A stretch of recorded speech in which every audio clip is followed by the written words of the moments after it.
Good evening, Brendan Corrigan. Good evening, good night. How's everything with Oliver Pritchard? And I'd just like to say it has nothing to do with me or indeed you that we're 5 minutes late. I think our producer was racing back from watching La Selección Colombia against Uruguay. Did you manage to watch the game yourself? I'm kind of boycotting, modern football these days. Too much rolling around on the floor for my liking. Yeah, to be honest, at times I kind of feel embarrassed that I'm associated with elements of the Colombian football team particularly. Now, I know it's football in general, but David Ospina, he's the worst. I know, he really annoys me. There's other guys on that team that I'm proud, like Jerry Mina and guys like that. I kind of, I'm proud to say that it's my adopted country, but every time I see David Ospina playing, like today, and I know we're going to go into more details about this, but just while we're on the topic, his fingernails got clipped and he rolled around holding his ribs as if he had just got shot. Come on. Yeah, it's terrible. I'm just going to take you very quickly. I'm pretty sure it's obligatory to mention Big Jerry Mina. I don't think it's possible to mention him without pointing out that he's Big Jerry Mina. Well, yeah, he is Big Jerry Mina indeed. He's a massive unit, all right. But anyway, outside of that, anything interesting, fascinating, exciting happened in the world of Ollie Pritchard since we last spoke via this format a week ago? No, nothing. That's great. I'd love to tell you that there's been really exciting stuff happening here as well, but really, no. It's been dull. Yeah. But of course, this is the highlight of the week. Did you have a good Friday night? Did you have a good Friday night at least? Oh, of course. We actually got to see each other last Friday night. We did. Let's give a shout out to Cerveceria. Well, it was late afternoon, really, evening time. Wouldn't exactly call it night, but let's give a shout out to our friends at Cerveceria Gigante, Andy Connolly and Will Catlett, nearly forgot his name there, who run a lovely artisanal beer spot called Cerveceria Gigante in Parque Lourdes. If anybody fancies a good quality beer outside of the Bavaria standard that you get served up in most places, you can check that out. And of course, mentioning events, I almost forgot, we did have the handover of our new ambassador to Colombia, the Irish ambassador, who, Ollie is interested. I did mention it to her. Young woman, 39 years of age, is taking over the residence, a massive residence all to herself. I mentioned, hey, maybe you come on Bogotá Nights, and she didn't say no, put it that way. So maybe we could have a quiz night with the ambassador, find out everything she doesn't know about Colombia, kind of shame her. That's actually, maybe not trying to shame her, but that's actually a really good idea. Well, yeah, find out her knowledge about Colombia. Anyway, look, we'll get into the football and all of that a little bit later on, but let's have a run through what's coming up on tonight's Bogotá Nights, Colombia's only live and interactive English language chat show. We're recalling some of the more frightening experience we've endured on our travels in Latin America. Holidays from hell, we could call them, to mark the start of this haunting month of Halloween. From horrible hotels and terrifying tours to loathsome locals and macabre moments, are there places that you now simply wouldn't be seen dead in? If so, we want to hear about them. Get in touch with us right now by using the live comment facility, and your messages will appear on screen here below us. If you are watching this recorded, you can still get involved by commenting on where you're viewing or via tweet, the handle being @Bogotá everybody's favorite English language newspaper here in Colombia, with the hashtag, the name of the show, Bogotá Nights. Our toxic travel tales are to come, but first, it's our take on the week's big news stories, and we'll delve more into that La Selección Colombia's Montevidean stalemate, as well as the Pandora Papers shortly. But before that, Ollie, following on from last week's show, and we led with this story, the UK, it's trimmed down its COVID-19 red list, but Colombia, surprisingly for some it seems, judging by social media reaction, is still on it. Are you surprised that it hasn't been taken off? Yeah, it is I think it's been a bit of a surprise for most people in Latin America. Maybe not Brazil, where obviously they've had very well publicized problems. But I think actually quite a few Latin American countries feel somewhat aggrieved. And to be honest, the UK government hasn't done much good. There was a relatively good English language explanation from the ambassador on Twitter to say, look, it's to do with various with variants that we worry might be vaccine resistant. And before we know more about the variants, we don't want to open up full travel connection with certain countries. That's not too bad an answer, but I do feel like this has been handled pretty badly in a communication sense. They've left themselves wide open to, pretty well-founded allegations of xenophobia. And, it's hard not to think that this is the way it is because of the countries involved. If you're saying, look, it's to do with, we think Colombia is underreporting deaths, as some people have speculated today on Twitter. Okay, well, if that's the case and you think Colombia's underreporting COVID, fair enough. But, you've taken countries like Myanmar and the Democratic Republic of Congo off the list. Do we think Colombia is underreporting data, but those countries aren't? I mean, it seems unlikely. I think, look, I just don't understand why there isn't a British government announcement that says, look, it's to do with the Mu variant. We think it could be potentially dangerous, blah, blah, blah.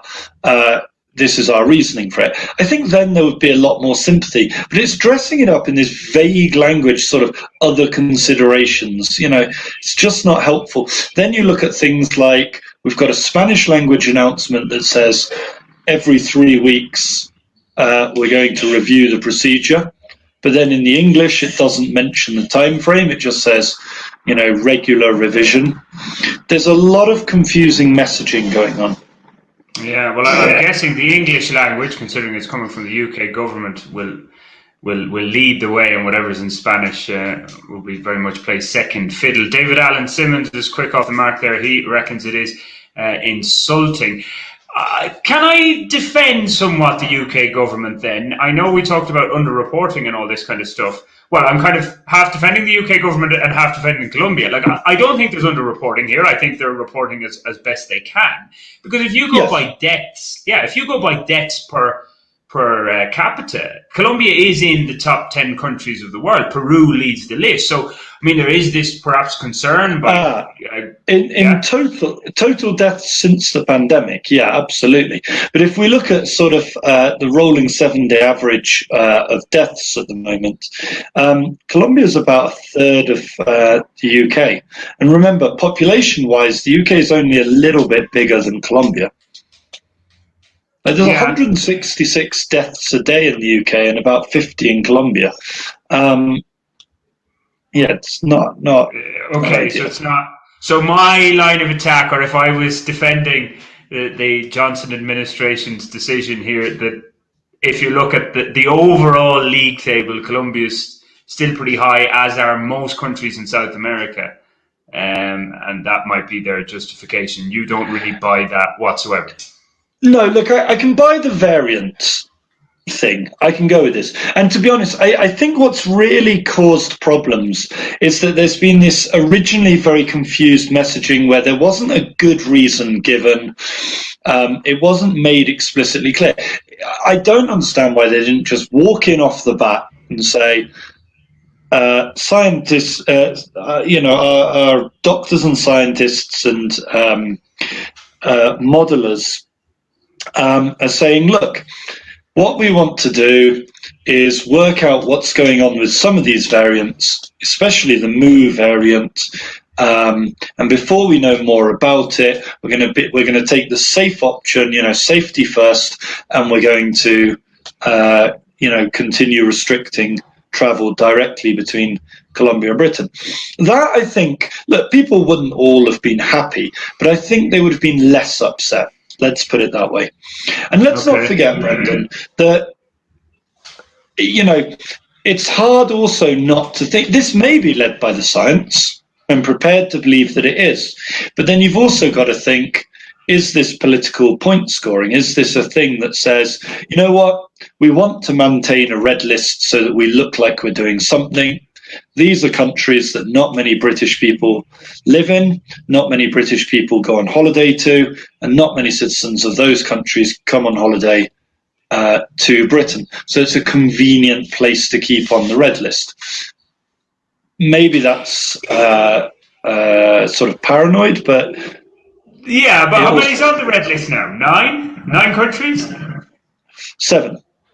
7? Like, come on. Well, and to be fair, the last I checked, this hadn't been fully announced because there's a bit of an argument between the Department of Transport and the Department of Health, which is about lateral flow and PCR testing. So it hasn't fully been announced, but it's been widely leaked as being a list of 7.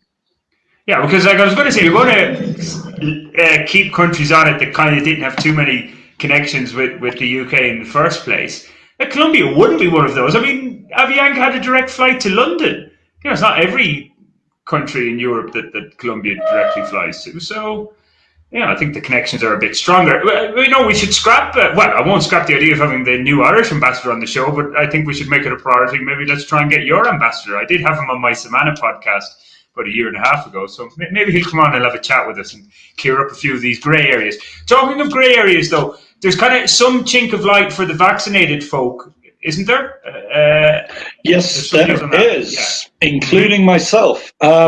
So up until very recently, actually, as of today, the same. Only vaccines administered in certain places, all of which were initially a very white list of countries, shall we say.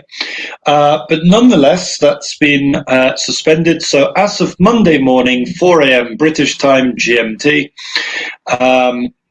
Actually, Britain's probably not on GMT anymore, is it? No, it will be on GMT. No, it'll be on GMT by now, won't it? Oh, I don't know. Anyway, no, not yet. No. Is it not yet? Okay, I forget these days, Anyway, as of 4 a.m. Monday, British time, whatever that is now, vaccines administered in Colombia, as long as they're the ones authorised by the UK government, so that's to say Pfizer, Moderna, Johnson & Johnson and AstraZeneca, those 4 will be accepted as full vaccination. Okay, so that's good news for those who have their vaccine. Still no test for natural immunity or things like that, but anyway, I won't go down that rabbit hole just yet. Anyway, Ollie, we'll leave that there, and just to wrap up with David Allen Timmins, who just reckons it's bad politics from anyone's point of view, and I guess those from the UK and Colombians who want to get to the UK and stuff like that, it is quite annoying. Just to repeat that, like my own country, the Republic of Ireland, have scrapped all of those kind of entry requirements. If you're unvaccinated, you can still enter the country. You do have to do a quarantine in the place you're going to stay in, but it's not a government quarantine, so it means it's not going to cost people a load of money. Sinovac, David is saying as well, is a problem. I've seen that. So it's not all vaccines, but I've got very limited sympathy there. If you were planning to travel to the UK, or for that matter the EU, which I think is also not accepting Sinovac. If you were planning travel to be among your thing, really, there's no reason you couldn't have waited to get an appropriate vaccine. Apart from cases. Yeah, well, we do welcome your messages. Keep them rolling in. Remember, in about 15 minutes or less, we're going to be talking about holidays from hell. Kind of a tenuous link to Colombia playing in Montevideo today because they have a terrible record. Their last victory against Uruguay in Uruguayan territory was back in 1973, and their best result of recent vintage was a draw in 2009. Same result as tonight. Anyway, we're going to talk about, as I said, holidays from hell, places that you don't want to go back to or you don't have a good connection with after experiencing, having a bad experience in those places. We want to hear all your bad moments traveling around Latin America, or more specifically Colombia, all the better. Do get in touch. But before that, speaking of lists and red lists and things like that, Ollie, there's a lot of information to scroll through here. What is it, like 2 gigabytes or whatever the hell it is, some ridiculous amount, like 1,700 more times information than it's phenomenal. So I can't say definitively that your name is not on the Pandora papers. We're still checking. I'm not going to say that my name isn't there, but if it is, then it's an error. Okay, but apparently there are a good number of influential Colombians on this list, though, or on these papers. Yeah, look, it's going to take ages to dig down fully into this. What we know now, just going through some of the highlights, and by the way, you know, if anyone thinks Brendan's joking, he's really not. Espectador have already identified some 588 prominent Colombians involved in. I think we need to be a little bit careful here. We need to say that this isn't necessarily illegal.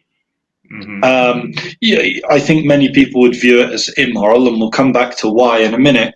But yeah, there's not necessarily the suggestion of illegality necessarily, but some of this is very suspicious. You know, we've got the director of DIAN, the director of the tax authority,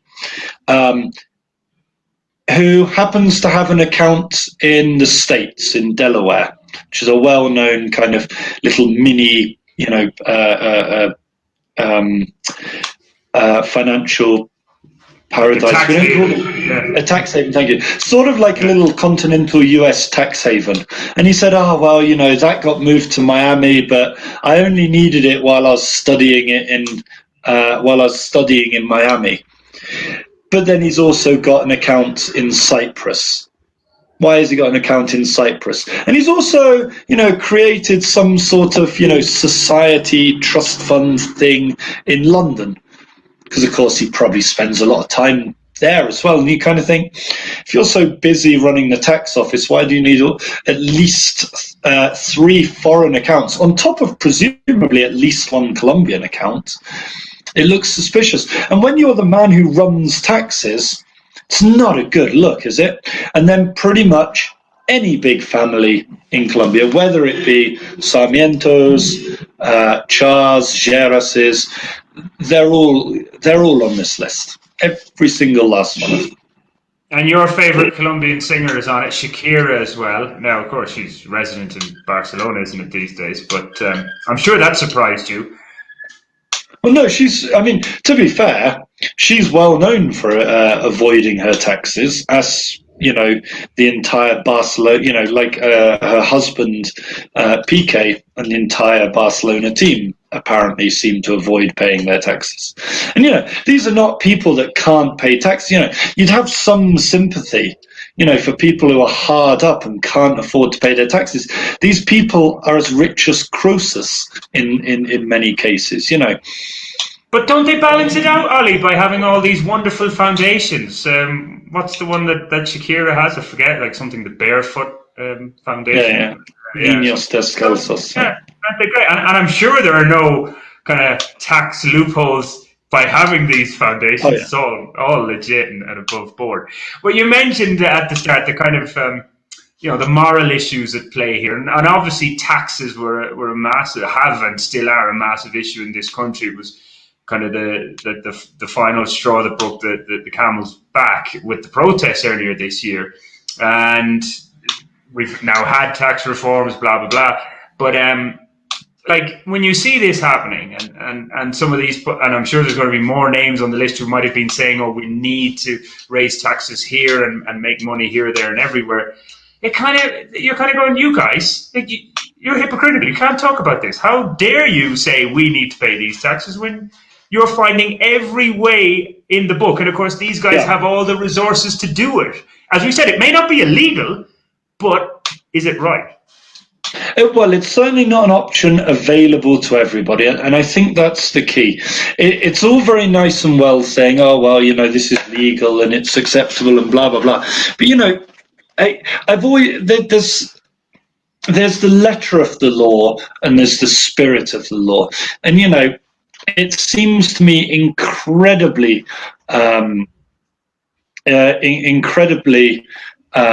duplicitous to sort of say, look,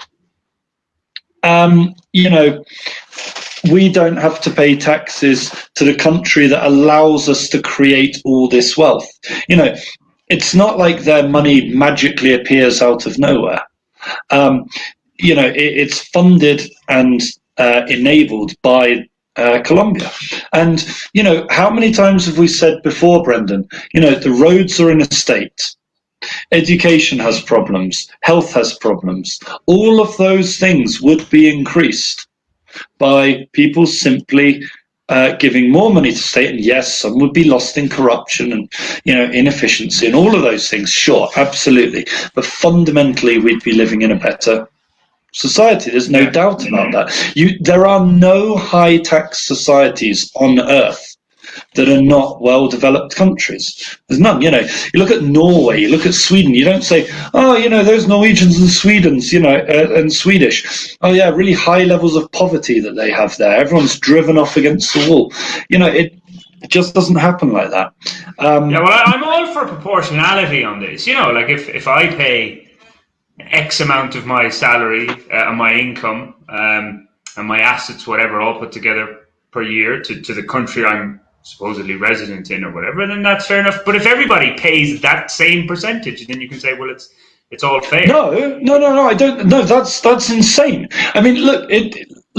What we want is progressive taxation. I don't see that there's anything wrong with saying that those that are really wealthy and can afford to pay a lot of tax, we're going to ask them to pay a lot of tax. And those that aren't so fortunate, don't have a lot of money coming in, not going to ask them to pay so much tax. Seems very reasonable to me. David Allen Simmons here makes the point. If you had $100 million, would you keep it all in Colombian banks? No, not necessarily. But I'll tell you what I wouldn't do. I wouldn't be secretive about it. And I certainly wouldn't be funneling it off.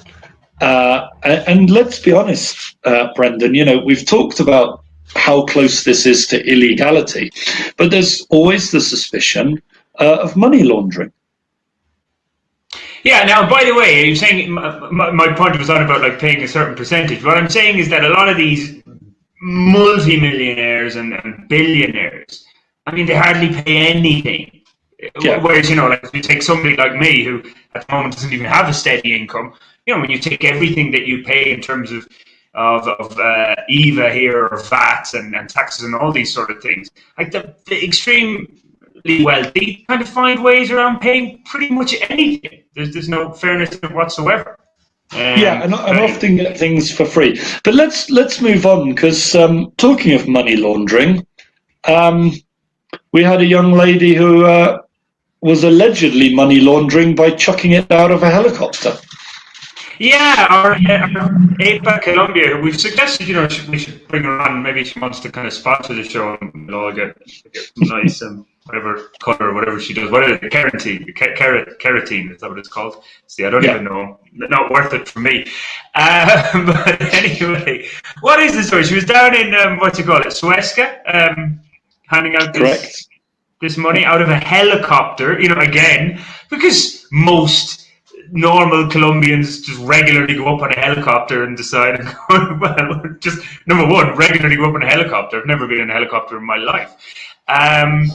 It just seems odd, extremely odd, and perplexing, baffling, really, to be honest. Was it real money? What the hell was going on? People say nobody knows. Anybody know? It looks like real money. She has quite a lot of real money. She's extravagant. She likes big sort of shows. Maybe it's good publicity for the for the company. It was interesting. I found it very interesting that the minute a person from a poor background does something extravagant with money, the first thing that the media does is report it as, oh, she's probably money laundering then. And all these other influencers, they're also probably money laundering. And you think to yourself, yeah, or they could be, like, it's hardly a secret that the top level of influencers on places like Instagram do make a lot of money. That's a well-known thing. If they make a lot of money in the United States, they'll also make a lot of money in Colombia. That stands to reason. Seems odd that the default position is, oh, they must be money laundering then. It's bizarre. Yeah, okay. I think your screen went black on me, Mike. I don't know. I heard you all the way there anyway, so I'm not sure where there's an internet unstable one side or the other, but I think we're going out okay, live and clear. Yeah. Okay. Anyway, Ollie, to move on to another story, and you've got like about 1,000 new neighbours pretty much next to you there in Parque Nacional. What's going on here with the Embera indigenous? Why are they in Parque Nacional? What's the story? Well, they were originally kicked out of their land by, encroachment by paramilitaries and loggers and miners and the like. They went to live in Ciudad Bolivar in a big sort of communal house, but that was shut down and they were sort of unceremoniously tossed out into the streets, at which point they've rocked up into the Parque Nacional, which I've got to be honest, it's not the most convenient thing in the world for me, but it's very hard to begrudge them their position because, frankly, the fact that they're inconvenient, I think, is perfectly reasonable. It's not like they've come to live in the Parque Nacional for fun. They've been forced into this position. And it's very difficult, I think, to sort of sit here and have a go at them for taking up public land when they're only doing that because their own land has been taken over by rapacious mining companies. But is there much pushback there? Have you noticed it? Because I know it's where you like to go and walk the dogs and things like that. So have you noticed kind of people going, Yeah, I'm always there, walking the dogs, running in the morning, all kinds of things. I would say it's been generally positive. I mean, they have a habit of burning rubbish, which is not ideal. They're chopping down green saplings, which, just irritates me to look at. But again, let's remember, that's nothing compared to the environmental degradation being caused on their lands by people, frankly, who have the resources not to do that. So again, I don't, I'd say actually, if anything, the park's slightly cleaner in the last week or so. Hasn't been noticeably difficult. It's just that about a third of the lower area of the park is all blocked off now. I mean, and when I say blocked off, it's literally blocked off. It's not a kind of nominal, there's a lot of people in this zone. There is literally yellow police tape around the area demarcating it, and men sitting around with sticks and machetes to say, please don't come in. Okay, I was actually going to ask about security because, in fairness, the further you go up the hill in Parque Nacional, of course, it is known for incidents from time to time because it's right next to La Perseverancia, which is known to be a bit of a barrio caliente. But obviously, these guys, the Embera, are armed and ready with the weapons that they'd have in their normal lands. Yeah. Oh yeah, but they're nowhere near that. I mean, they're right down on the Septime. If you think about where that big monument is, the Uribe monument, they're right there by the fountain. That's kind of their hanging out place. But yeah, okay. Visitors not encouraged. Okay. Just want to quick on David Alan Simmons' point. There's a lot of reforms or talk of reforms going on in the US about taxes, so that might change in terms of your comment about the investment income tax in the US. Watch this space. Watch what the Biden administration does. But sticking with it within, well, I'm not sure if it's indigenous, but the Embra, of course, from Choco and the northern areas of Antioquia, that's kind of their territory, and the Darien Gap around there. News emerging today, Ollie. Now, this is an incident that happened last month, but in a military bombardment of a camp or whatever, and was it 3 or 4 minors killed in this, young lads killed in this attack? The Senator even Savea has brought this to light. It's kind of amazing that this happened a month ago, more or less, and we're only finding out about it now. It seems odd. Yeah, absolutely. I mean, it's very telling that the official Ministry of Defence line seems to be, we're not embarrassed about this. It was a perfectly legal military operation, but also please don't talk about it, which is a pretty weird line to be running. Look, this has come up before. We've had this in Caquetá. We've had it at a couple of other places on the Llanos. There's a dissident guerrilla camp. The army locate it, stake it out, get its coordinates, and send over a bombardment of mortars. That's a fairly standard procedure. What they don't seem to be very good at is checking who's in the camp. Now, young lads of 17, they're minors of age, but they're very close to sort of. I would suspect that much of the recruitment to dissident groups in those sorts of areas is going to be picking up young children, and there's a real debate here about to what degree Colombia should be carrying out military operations if they know that there are underage combatants likely to be present.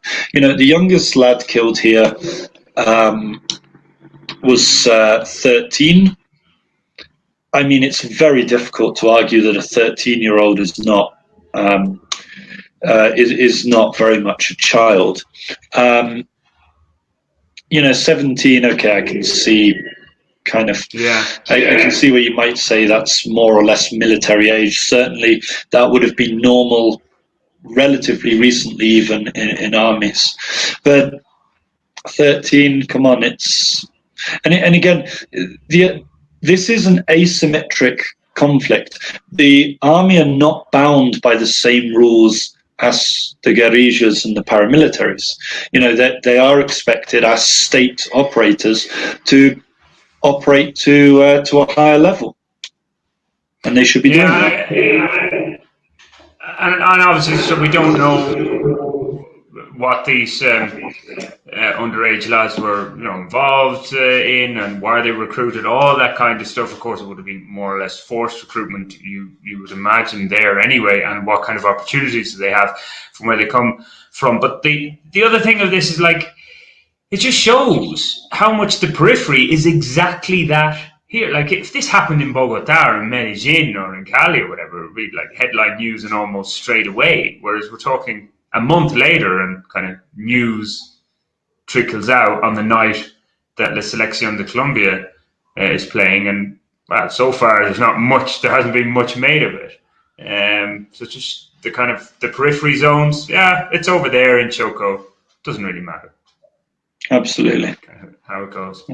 Anyway, John Keating, by the way, your comment has been duly noted, and we're going to be talking about our kind of holidays from hell in about 2 minutes' time. But I mentioned La Selección Colombia. We'll just quickly mention that, and we mentioned at the top of the show. You didn't watch it, Ollie. You said you didn't miss too much. In fairness, finished in a scoreless draw.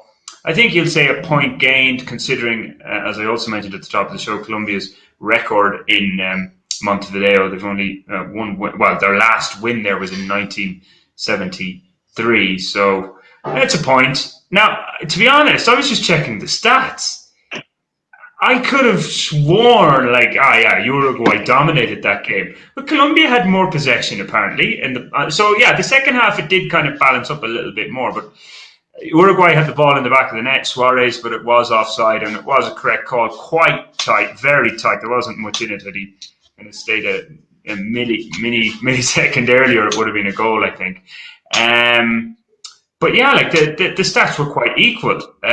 Shots, Uruguay had double what Colombia had, but then shots on target, they were exactly the same. So anyway, they go on they back home here in Barranquilla, and they play Brazil. I think you'll love this. Cuadrado picked up a yellow card tonight that rules him out, so he's not going to be there. But I was just thinking, like, it would be the type of game, like they're probably due a win against Brazil. Would you believe, if I'm correct, going through the record here, they've never beaten Brazil in a qualifier. They've beaten them in 2 Copa Americas and 1 friendly game, but never in a World Cup. That's astonishing. Given that they play each other twice every single qualifying round, that is astonishing. Well, the record is Colombia only has 3 victories, and I quickly checked that: 1985 in a friendly, 1991 Copa America, and 2015 Copa America. That was the revenge match after 2014, which I recall. So it will be the kind of game, they're, I'm guessing, going to be the bookies outsiders. Throw 20,000 pesos on them, make it interesting. I'm tempted. Anyway, that's Sunday.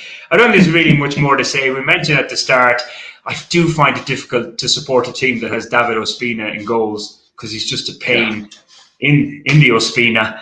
But anyway, we'll move on. And John Keating has been quick off the mark, because we were calling or asking for your comments about like holiday held in relation to Latin America, or even Colombia specifically. Like, are there pueblos here that you will just avoid like the plague these days because you had a bad experience? Maybe it was something that had nothing to do with the pueblo. Like, just sometimes you relate something to a particular place, like you had an empanada on the street, or you went to a restaurant and then you were violently sick for the next 24 hours and was like, well, I'm never going back there, or something like that. We want to hear about your holidays from hell, because there's 2 tenuous links here. It's obviously the month of Halloween coming at the end of the month.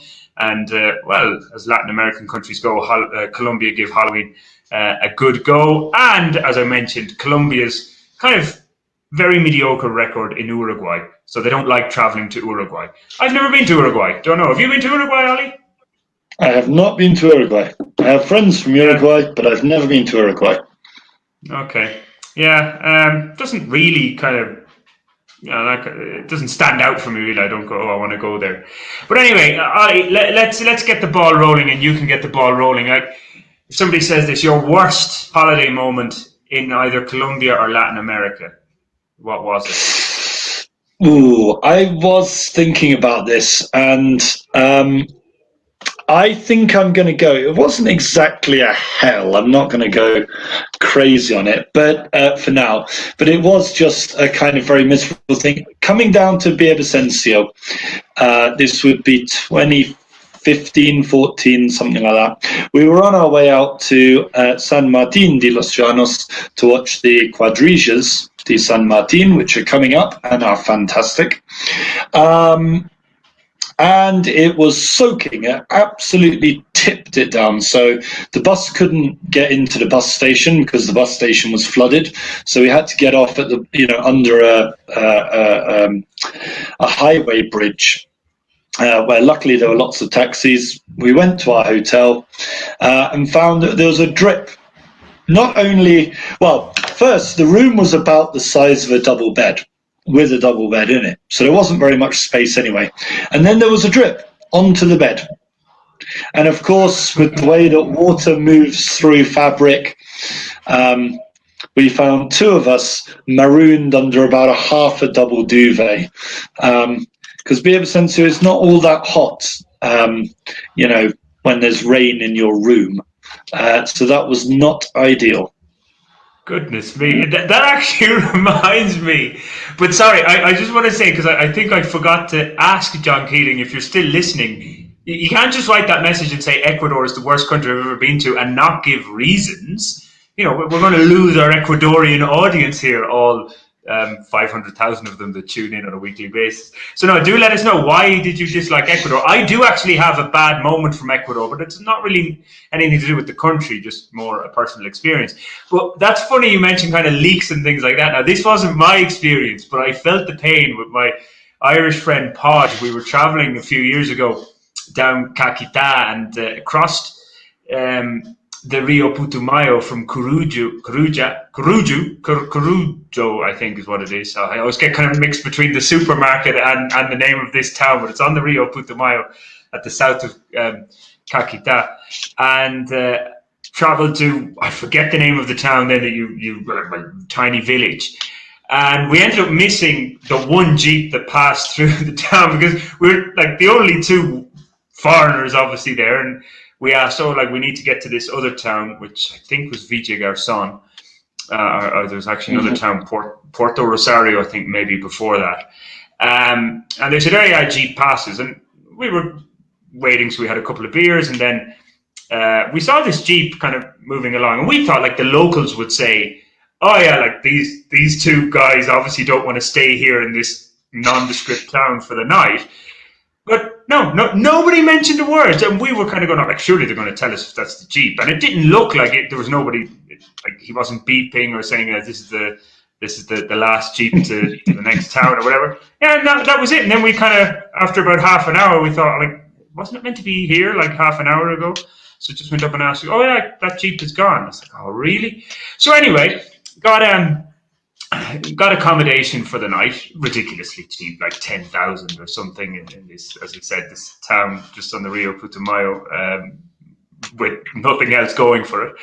And Podge needed to charge his phone, so he charged his phone, and we had a few more beers and then slept for the night. And of course there was a downpour in the middle of the night, and where his phone was charging, there was a leak right where his phone was charging, and damaged his phone. So we got to the next town the next day, which I think was Puerto Rosario. It's actually a town before Villa Garzon. The names I forget. I wrote a blog story at the time. I'd have to go back. But anyway, so we found a panaderia, drinking in the panaderia, and Podge thought, oh look, I'm going to put my phone out on the footpath here so that it'll take in the sun, on the hot sun. He thought, that'll do it good. Yeah, and he took the battery out and all that. And he said, no, let's keep an eye on this. For one split second when we didn't, he looked over and the phone was gone. So there you go. I mean, it may not have got it working again anyway, but it's just kind of one series of unfortunate events there, and there you go. The phone. When you brought up leaks after another, when you brought up leaks, it just reminded me of that, and that wasn't my experience.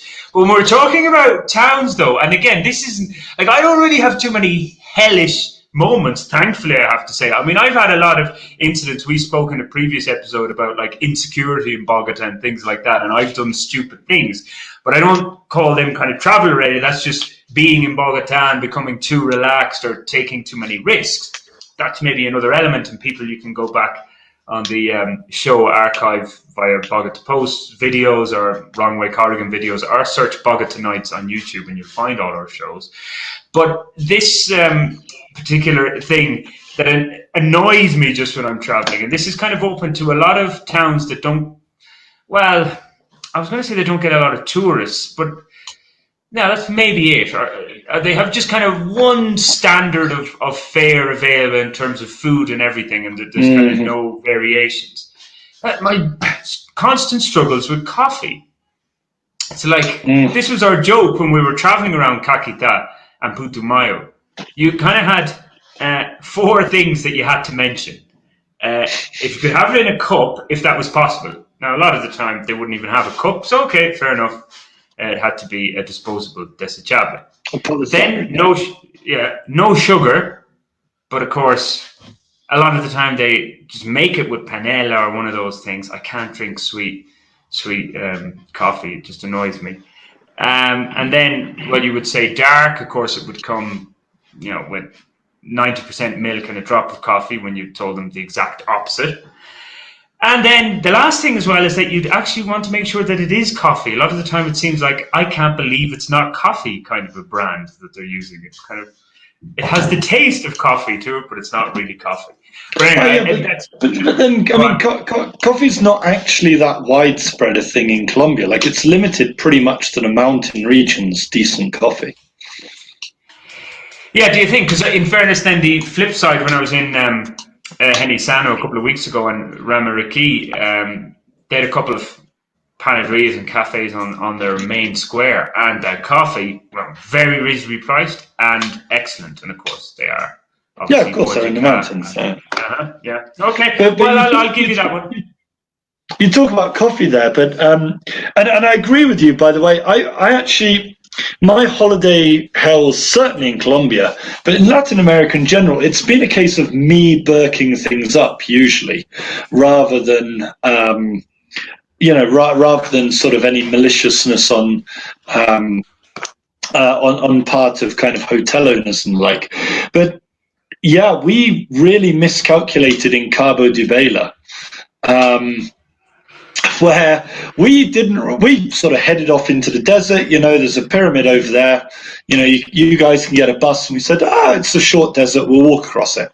So, it'll be a nice little desert walk. It's not that small a desert. Just looks small because of, foreshortening. Anyway, coming back, and we're walking through this desert.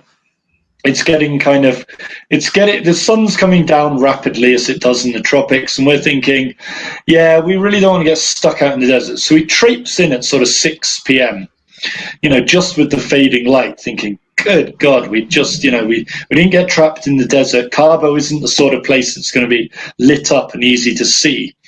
Anyway, in we get, quite hungry at this point. Only to find out that the woman behind the desk says, oh, no, you really should have sorted that out by 12 o'clock at the latest. And we said, what? She says, oh, yeah, you have to order dinner. Like, surely you knew we'd be having dinner. Like, what? Is this some sort of weird wind-up? And she goes, no, it's brought in from outside. There's nothing produced here. It's a desert town. So we had to go door to door until eventually one hotel said, well, we've got a couple of leftover lobsters. We could do those for you. So luckily we managed to eat lobster. There's tiny little tropical lobsters, but to be fair, pretty good. Yeah, it's like, oh no, I only had lobsters to eat. This Marie Antoinette, let them eat cake, huh? Come on, Ollie. David Allen Simpson mentions the police in Mexico, and I have to say, because as you said, Ollie, like a lot of these incidents are all just down to my own messing up or whatever. But yeah, Venezuela, same sort of thing. Like, not again that I've managed to escape the worst. Like I had a French friend who traveled to Venezuela a month after I did in 2015, I think it was. And he said how like the Guardia Nacional stopped him and wouldn't let him go until they got money out of him. I've never had, like, been intense with me. They've searched everything. They've asked me all these kind of questions, blah, blah, blah, but they've never taken money off me. So I must have just that nice kind of face where they kind of go, oh, let this guy go. He's clearly an idiot. He's going to get robbed anyway somewhere along the line. Let him go. But I will have to say my first time in Venezuela was kind of negative, and this wasn't my own, my own mess up, but just the attitude of the people in Maracaibo. So I just traveled from Maicao in La Guajira, and traveled took those big kind of Cadillac motors into Venezuela, into Maracaibo. This was 2012, January, February 2012, and got to the bus station in Maracaibo, and I thought, I'll just find a place here. I'll stay a night anyway, or two. And for some unknown reason, I got to the hotel and I said, I will stay for 2 nights. Like I learned my lesson that anymore I just pay night by night, unless you have to make some reservation or whatever. But went there and I said, you know what, I'll pay for 2 nights. So paid in this hotel, and it seemed okay looking at the outside, the face of it aesthetically. The first night there were cockroaches running around my room and everything, and it was ridiculously sweaty. The fan didn't work. There were all these horrible things. It was a horrible, horrible night. Got up the next morning and I just said, oh, look, I'm sorry, I'm going to have to to go today. Any chance I can get my money back for the second night I've paid? Or no, paid 2 nights, you're not getting your money back. And just the attitude of the staff, from the moment I got in there, I kind of realized that I've made some silly mistake. Because, I usually when I get to a hotel, I say hello to the receptionist and I'll try and get, strike up a conversation or whatever, but they were just kind of really not interested. I got the feeling, because I did go in with preconceptions of Venezuela. I was thinking socialism, anti-West and all that. And it kind of lived up to all of that. I thought, they think I'm American probably. And even so, they maybe don't know where Ireland is. So they just think that I'm some capitalist and they're going to hate me. That's really what I began to think when I was in Maracaibo. Now, thankfully, in the city, I went walking around and I met a few nice people. So it kind of made me feel a little bit better. But I really left Maracaibo. I ended up staying, I think, the second night in the hotel out of spite.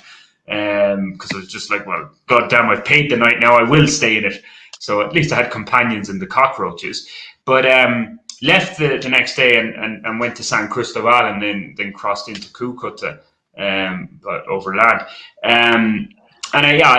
Things kind of improved a little bit, but still I left. And I wrote quite a scathing article about Venezuela in 2012, but thankfully returned to Venezuela on a number of occasions since, and my perception and my opinion of the country is much better. Actually, it's going in the other directions. As Venezuela goes downhill, my opinion of the country tends to go up every time I visit there. That's the way it is. Any other kind of? I've had a few kind of dodgy tours, in a sense, are people leading the tours. Have you had anything in that regard?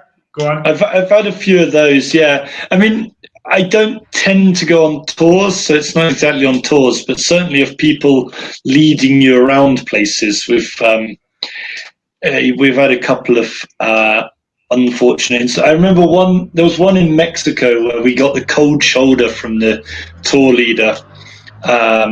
I think it was San Cristobal de las Casas, and they quite early on sort of went, the word gringo comes from, green go, yada, yada, yada. And I was like, no, that's definitely not true. Like that has no basis in truth whatsoever. The word gringo existed in Spanish long before Mexico was even an idea. Certainly in the mind of anybody speaking Spanish.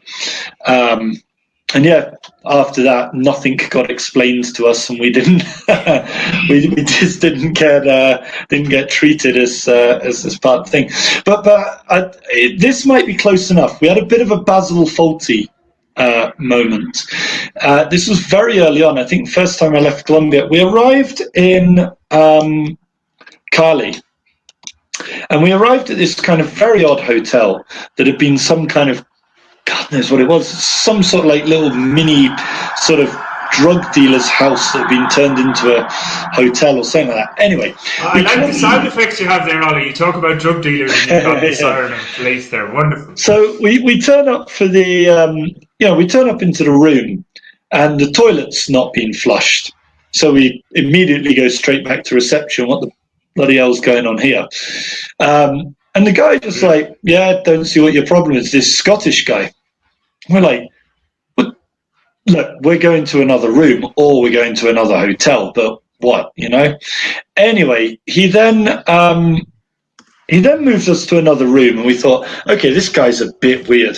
We got talking to him a couple of days later, and he's like, I used to be an investment banker in the city in London, and then I just got sick of that whole lifestyle, and I wanted to run a hotel, so I came and ran a hotel. But he seemed to have just no hotel running skills whatsoever, this guy. And I remember vividly a couple of nights later that he just got drunk.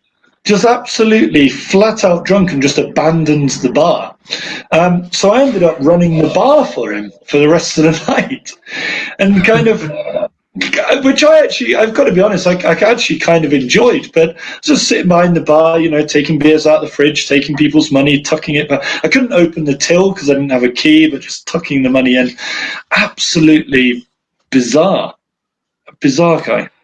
Yeah, well, actually, again, it's not quite traveling, but I did end up kind of half running a hostel in Medellin when I was there in December 2011, because this Greek owner of Arcadia hostel, he kind of asked me, oh, like, you know, would you want to help me out with certain things? So it started off with running to the bus terminal to try and pick up backpackers, you know, kind of go, have you got a place reserved for tonight? If not, you want to come with me and you'll get a discount and got great pancakes. Yeah, but Spiris, who ran the place, you know, it was Christmas time and he wanted to party and things like that. So I found myself kind of doing a lot of work around there, which was not my intention. I've never kind of been one of those tourists that wants to kind of work for board, unless I'm absolutely, you know, rock bottom in terms of finances, which thankfully, touch wood, wherever there is wood around here, it hasn't happened just yet. But I wanted to talk about like kind of dodgy tours as well. I was in Sang Hill, obviously a famous tourist spot in Santander. And it was midweek, and I was with a good Dutch friend of mine, Peter Hupkes, who's coming back this month actually for a visit in a few weeks. But and we went whitewater rafting. Now, I'm not the best swimmer in the world, number one, but of course, when you're whitewater rafting, like you could be a fish, and when you're going down the rapids, there's not really much you can do. So you just have to, you've got your life jacket and your helmet on and stuff like that. And you literally just have to go with the flow. But we were with these guys that like got there, and we were the only two paying customers. Everyone else was just part of the tour company. So they were just doing another random, I think it was a Tuesday morning trip down the Rio Suarez, as it is. And the guys were just smoking pot from the get-go, from the minute we got there. Like, I was going, God, these are the guys who are going to lead us down here. And of course, they were determined that we'd fall in a few times, which we did. And even though I've got my life jacket on me and everything, of course, when you're not too comfortable in water, one does panic a little bit when you're just completely, well, there's nothing I can do here. What can I do? I just have to wait until we get to some calmer spot in the river. But yeah, you're kind of going, yeah, I don't like that. When you're doing an extreme sport and the lads are smoking pot. Not sure would you get away with that in those high income nations? Probably not. Well, not too far away, Brendan. I remember up in the we once thought that we'd have the great idea of using the cable car across the Chicamocha Canyon in Santander. We thought, great, we're going to go from one end to the other end, and we're going to use it as actual transport, not just a tourist thing. Aren't we clever? And we found out that the cable car at the other end of the canyon is only designed for you to go backwards and forwards. It's not really designed for you to get in unless you have your own private transport. So the bus dropped us off a good 20 kilometers from the cable car station. And he said, oh yeah, just walk down the road. So we had to hitch our way in there, including on a school bus, literally a school bus with school children on it, which was weird. But yeah, I remember thinking to myself, really would have paid to look properly at a map before doing this. But again, like even that, being picked up by a school bus, like with school children and everything on it, imagine that happening in London or wherever, yeah. So yeah, let's just pick up these two random guys wandering on the street. Straight men as well, of course. Yeah, you'd nearly accept it if it was two women. Because, yeah, well, you know why. But two men. Yeah, no, you'd have some questions to answer with any parent there, I think, yeah. But that was a bizarre. But actually, in fairness to ourselves, we had said specifically, that we wanted to go to the Mesa de los Santos cable car station, and it was a bit of that thing where they go. And I think maybe they would have gone there if there were more people, but they kind of just went. I think what was particularly galling is that we went off a couple of times right up to Fincas and back again, back to the main road. And I do get the suspicion that, if we'd have been smart enough to offer them some money, or if we'd been a bit more insistent, maybe they would have taken us out there. I don't know. Okay. Well, David Allen Simmons says difficulties make for the most vivid memories. They do. John Keating never got back to us about Ecuador. I do have a vivid memory of Ecuador. Wrap up with this, and it's not really the place, to be honest. Montanita, it's nothing against there. It's just I obviously ate something that didn't agree with my stomach. We're staying in this wooden hostel, so it was all bamboo and leaves and all that kind of stuff, branches. And it was a termite mating night that I was there. So they'd grown their wings and they were kind of attacking my body as well at the same time. So I was violently sick and things were coming out the other end as well. In a party yeah. I'll tell you this, in Manaus, I went to Manaus for the World Cup and, of course, got very drunk on at least 1 or 2 nights. And I remember one night sleeping most unwisely with one arm out of the sheets. And I swear to God, Brendan, in the morning, I remember counting 80 mosquito bites on a single arm. 80. Just horrible. Absolutely the whole way down. Oh, horrific. Ooh, yeah, I had something similar in the Llanos in Meta, where our friend Jonathan Smoke, Loma Linda is from, and my mosquito net obviously had holes in it. Yeah, I was savagely attacked that first night. Yeah. Anyway, mosquitoes. Anyway, let's be think of that buzzing around your ear. That's going to be the last memory as I go to bed. Guys, it's been a pleasure. This day next week, it'll be Colombia, Ecuador. We'll know how their 3 games will have gone by this day next week. So until then, enjoy what's to come, and we shall talk to you. Oye nocho. Ciao. Ciao.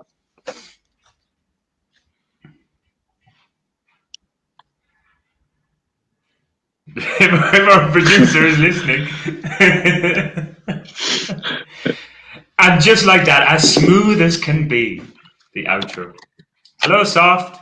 Yeah. Anyway, what do you reckon, Ollie? Brazil, Ecuador, 4 points for Colombia. Can they do 2 home games?